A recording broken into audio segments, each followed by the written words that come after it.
terrific show along with Peter Matz and the orchestra. We have Harvey Korman, Vicki Lawrence, and Tim Conway.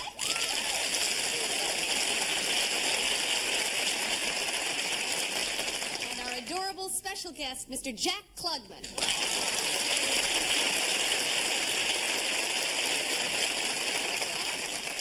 Did y'all have anything you want to say? Yes? Uh-huh. Did Vicki have a baby yet? Oh, I hope so. Yes, she's 9 months old. She is absolutely gorgeous. Her name is Courtney Allison Schultz. Okay, we got a big show for you tonight, so don't go away. We'll be right back.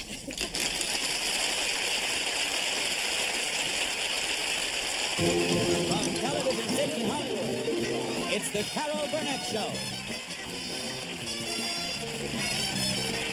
With Harvey Korman, Vicki Lawrence, and Tim Conway.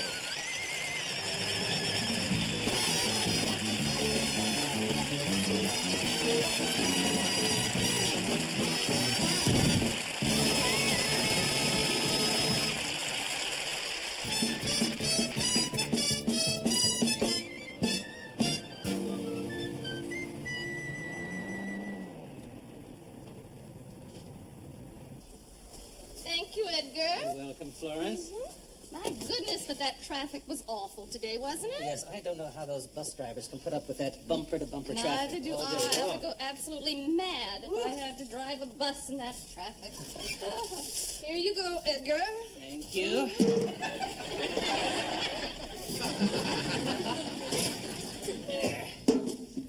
Oh, my goodness, Edgar, do you realize what day it is today? It's the 24th. Yes, I know. We've been working together in this office 20 years as That's of right. today. Congratulations, Edgar. Congratulations, Florence. Thank you. Well, it's almost that time again.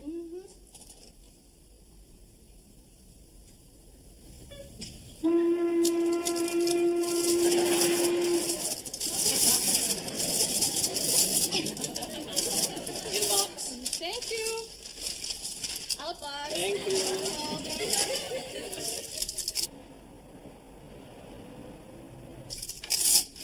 Debit. Credit. Thank you. You're welcome.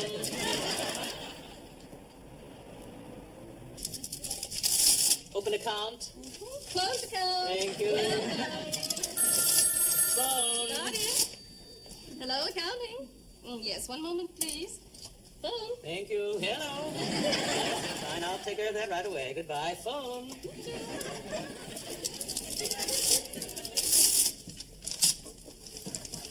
Files.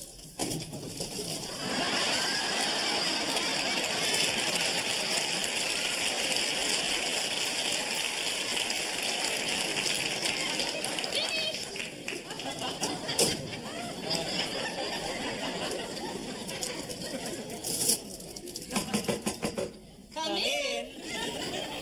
Florence, Edgar, this is Mr. Barker.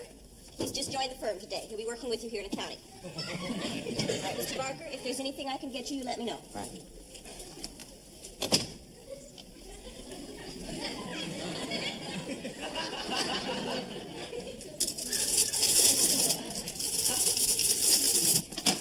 I thought I'd bring you... Mr. Barker. Oh, I thought I'd bring you a chair here. You can share Edgar's desk with him. Welcome to our close-knit little family.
Edgar, may I please see you for a moment? Shortcut. Thank you.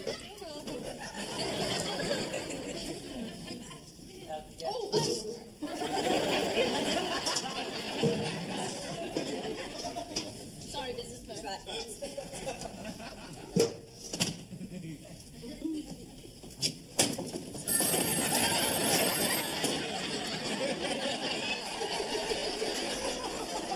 Who? Oh, Mr. Barker? Oh, yes. Mr. Barker, it's a telephone for you.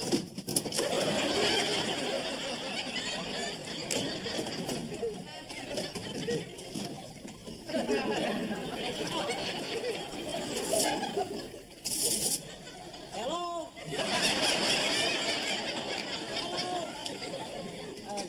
Why don't I call you back? That'll be any problem, Mrs. Murphy. Fine, Edgar, thank you. How are we doing there, Mr. Barker? Just fine, thank you. Just go back this way, Florence. Thank you, dear.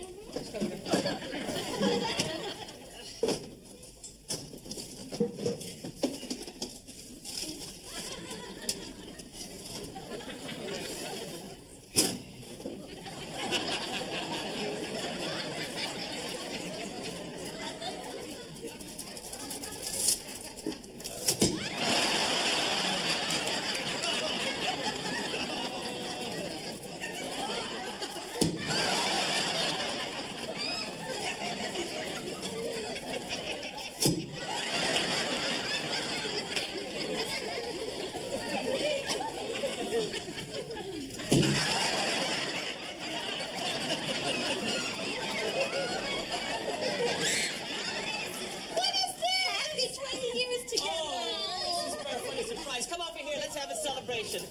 We'll have a party. Thank you. Let me help you, Florence. Careful, my dear. Oh, dear. Listen, I only have 20 more years together. I hope so, too. What a happy family. Careful, Mrs. Murphy. Oh, is this fantastic? There you go. Lovely for you. Thank you. Lovely for you, Mrs. Murphy. Oh, I don't know what to say. But just say that you'll Cheers. take the rest of the day off. The rest of the day off. I insist. Thank you. so much. A whole day Oh, off. that's just Be wonderful. careful, Mrs. Thank you Murphy. so very May much. I? Wow, what a surprise. Whoa, Florence.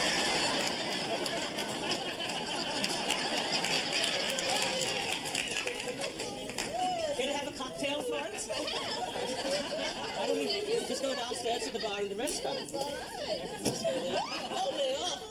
So excited. Thank you, Florence. Thank you so much, Mrs. Burke. Thank you. What a surprise.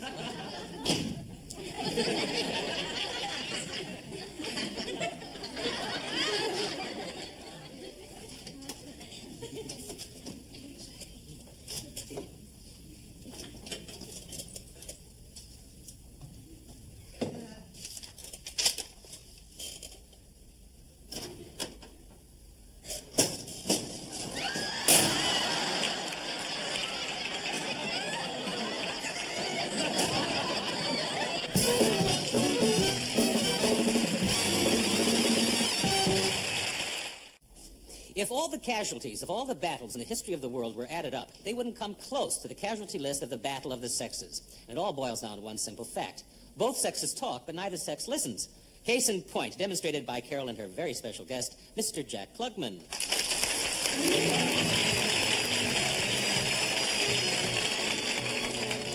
Where is she? Why is it wherever she's supposed to be? She's always someplace else. Oh, there you are! Here I am. Where were you last night? Oh, don't talk about last night. I waited wait- for you, You forever, waited, and you you never waited. did show up. Never. Where were you? Where were you? What? I was there. No, I was there, and where were You you? are the most aggravating. Me aggravating? I in don't my life. believe I'm that. never going to speak to you again, ever, ever. Brother. So I'm sitting, waiting, feeling silly at the Piccadilly bar. I was supposed to meet her at the Taft. And it's so humiliating sitting, waiting there and wondering where you are. I told you I was at the I'm not Taft. speaking to you. So I'm sitting eating peanuts, looking worried, so they'll know I have a date. She doesn't know a peanut from a brittle. And a waiter tries to make a date. I told him that my date was due at 8. Our date was for 7 in the lounge at the Taft. Where were you? Where were Were you? you saying I was there? No, I was I know the waiters at the Piccadilly, and I don't believe it. So it's 7, and I'm sitting, waiting, just like always at the Taft. We haven't met there for years. The guy who sings the songs his mother never taught him wondered why I never laughed. That's why I went there, the dirty songs. I am worried what has happened. Is she hurt or is she sick? Where can she be? She is eating peanuts at the Piccadilly. So I call her, and her answering service tells me she is on a date with me.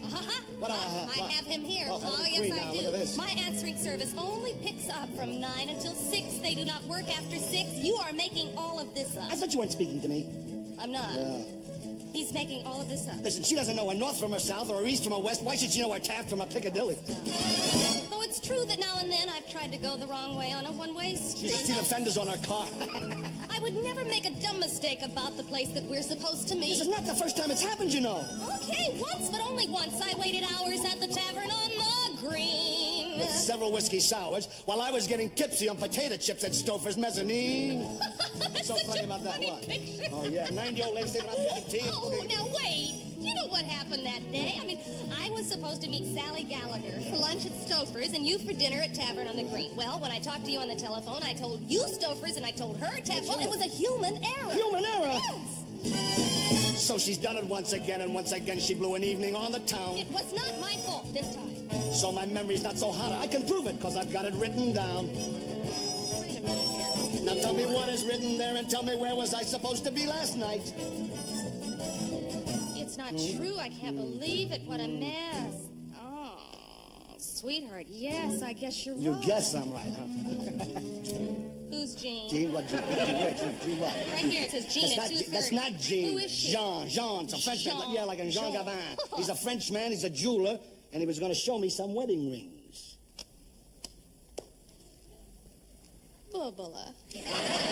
No, you can forget about the bubbler, because I've been thinking it over. I'm going to cancel the whole thing. It just wouldn't work. I can see it now. I'll be at the chapel waiting, and where are you? Oh, please, don't be silly, darling. Where are you? Oh, I am waiting there, but where are you? oh, no, stop, sweetheart. Let me tell you something. What? I promise you, I will be at the right chapel at the right time. Oh, honey, I've got to go meet Sally Gallagher. It's her little boy's birthday, and he's 6, and I promised I'd help her at the party. Okay? So I'll see you at O'Hara's 7:30, and I won't mess up again. O'Hara's 7:30. Oh, I've never been so happy, and I love you. Love and kisses until then. Now remember, 7:30 O'Hara. So tonight, there'll be champagne, Chateaubriand, and baked Alaska just for kicks. 'Cause tonight we're celebrating just the two of us at Gallagher's at 6.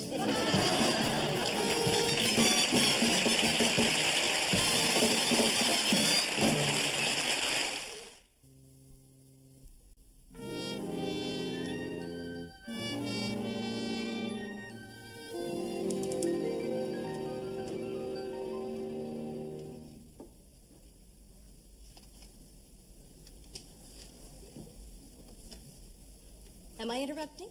Oh, no. I lost the thought anyway. My sister and her friend will be here any minute. Oh, have I met this lady's boyfriend? Well, he's not exactly her boyfriend. He lives in the same apartment building with her, but he sounds absolutely fascinating, Philip. He's a clairvoyant. He sees into the future. Well, I hope he can see into the bedroom, because that's where I'm going to be. Oh, I forgot all about you, Mr. Closed Mind. You know what happens, Janice, if you have an open mind. Somebody comes along and throws a lot of garbage into it. I know, but this man, let me tell you, can really predict things, Phil. Now, you know my sister Dorothy's cat, Samuel? Yeah. Well, this man, Kenny, that's his name. Incidentally, he works in a department store. That shows you how real and down to earth he is. Well, anyway, this Kenny predicted that Dorothy's cat, Samuel, within 3 days, would throw up. Do you know what happened? He threw up? Yes! Isn't that uncanny? Janice, Samuel is always throwing up. Oh, facts. Janice, today it's hard enough to believe in reality. Now you tell me about a department store salesman who can see into the future. Next thing you'll tell me you believe in astral projection. There is astral projection. Janice, now listen to me. When Mandrake the magician gets here, don't you bring any of this up. I don't want to discuss it. Do you understand? Oh, shh. They're here. Now, do you think you're capable of handling our company? Yes, I can. Now, let's talk something nice, you, all right? Philip, if you can't see it, you'll just never believe the weather. I don't want anything neat. All right, okay? shh. Darling! I love that outfit. You've seen it before, but I still love it. What is big sister, Janice. Hello. This is my brother-in-law, Phil. Welcome aboard, Ken.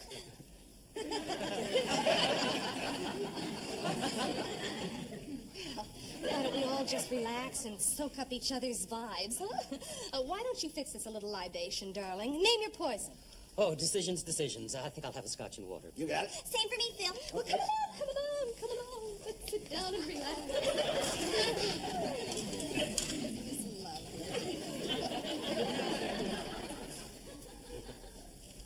Dorothy, is anything wrong? No, don't mind him. He's just feeling auras. I'm sorry, it's something I can't control. This tuning in to auras. There's a lovely purple one here someplace. Can't be me because I'm orange as a rule, right, Kenny? With leanings toward yellow. Then it must be one of us. Could be. Or it could be someone that passed on in this room, or it could be someone in the neighborhood if their emotions are strong enough. Be somebody in Switzerland. Philip. It's all right. I'm used to skeptics. Kenny, do sit down and be comfortable. Please. Thank you. Oh, Dorothy, this is so... May I open it now? Don't tell me. Is it another one of your paintings? Oh, it is. Oh, Phil. Dorothy painted us another one of her little seagulls. Isn't that sweet? Oh, Dorothy, I love the little eyelashes and the rouge. Sweet. Darling, I love it. Kenny, could I ask you an antsy-beansy question? I mean, if it's not too much of an imposition, if you're not too tired? Honey, you know it's never an imposition. Well, you know I dabble in painting. Will I ever sell any?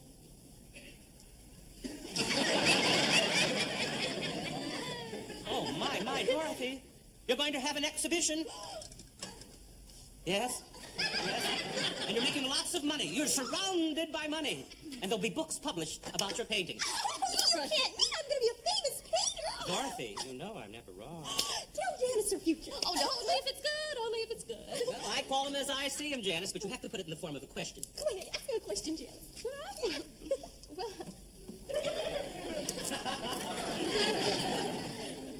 Well, I have a hobby, Kenny.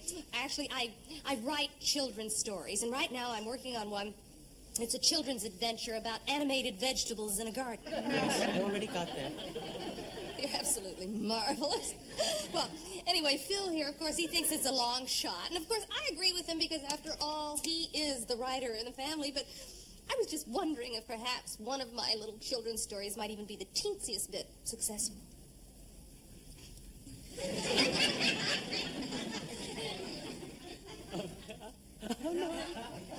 Oh, my. There it is, a big mansion, a swimming pool, book parties, television appearance. There's definite television appearance, definite television stuff there. In short, to sum it all up, you are going to be a very famous and best-selling author. You see, Phil? That's such a long shot. Right? I mean, after all, if Kenny says so, that settles it, right? Dorothy, can you believe us? You're painting? Uh-oh. Oh, there's a man by your side. He's very attentive. He's very rich, and he's constantly by your side. Well, it must be Phil. I don't think so. Not unless Phil shrinks and goes blonde. Maybe you're going to get married again, Janice. Huh? Don't be silly, darling. Maybe it's an affair. Darling, don't you have a question you want to ask Kenny? Nope. I hear you work in a department store. That's right, in appliances. Appliances, huh? And I understand you're a writer. Well, I like to think of myself as when I'm really a carpet salesman, but at night, when the work is done, it's down to the old typewriter. Phil, be a sport. Ask him a question. Ask him about the novel you're working on. I mean, you don't believe any of this anyway, so what difference would it make? It's a point. Okay, listen, I'll play the game. This novel I'm working on, will it be published? No. Okay. Win a few, lose a few. See? Well, maybe not the first one, but the next one. Do you see me publishing something? No. Don't see any success whatsoever. No sales, no books on the shelves, no money.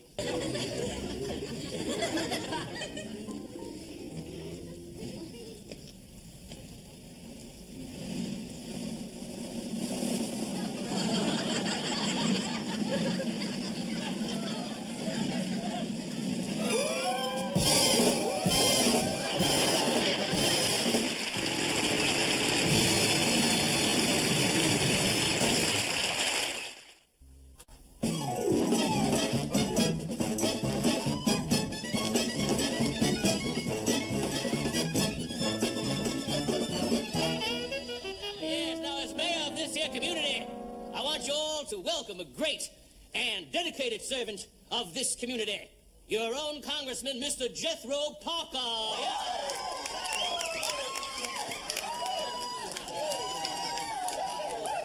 Our fellow constituents, as your representative for re-election this year, I would like to review my platform one more time. First of all, I'm sorry, I mean we. And by we, I mean my darling wife, Lily Beth, and myself. That we are fortunate enough to return to Washington. I can promise more revenue, less taxes, better job opportunities for each and every one of you.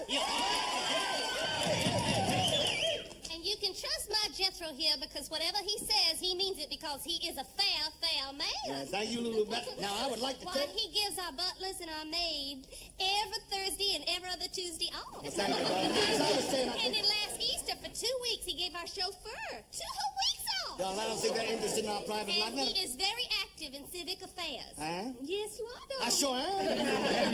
Why, last Christmas, let me tell you, he went over to the little Playboy mansion there and brought home a whole bunch of them poor little emaciated bunnies. And he gave them a Christmas goose. I thought it was the least I could do for those poor little orphans. Yes, my Jethro does for you what every good congressman should do. I mean, them city folks and winds are pretty much alike, though they ain't used to living in the sticks. In the sticks. We don't like stone and cement, but we is in agreement When we get down to talking politics. the country's in the very best of hands. The best of hands. The best of hands. The Treasury says the national debt is climbing through the sky. Government expenditures have never been so high. It makes a person get a gleam A pride within his eye to see how our economy expands. The country's in the very best of hands. The country's in the very best of hands. The best of hands. The best of hands. The building boom, they say, is getting bigger every day. And so I'm asking Jethro, how can everybody pay? He's got the perfect answer that makes everything okay. Supplies are getting greater than demand. The country's in the very best of hands. The voter is connected to the nominee. The nominee's connected to the treasury. But he ain't connected to the treasury. He sits around in his thigh bones. Them bones gonna rise again, gonna exercise franchise again. Taxes up to our eyes again. But he gets them off of their thigh bones.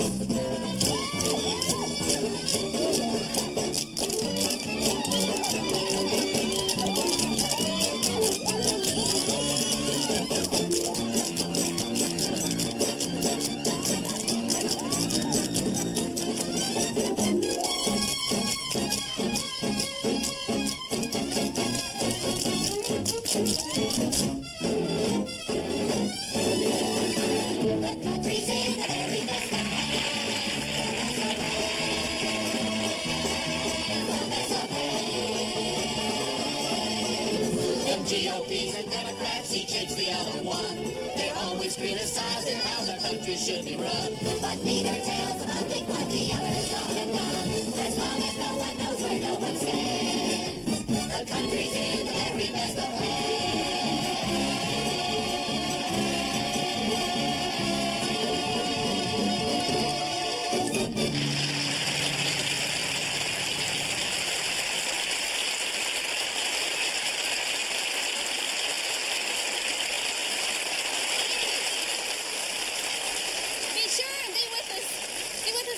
For our family show. Thank you. I'm so glad we had this time together just to have a laugh or sing a song. Seems we just get started and before you know it,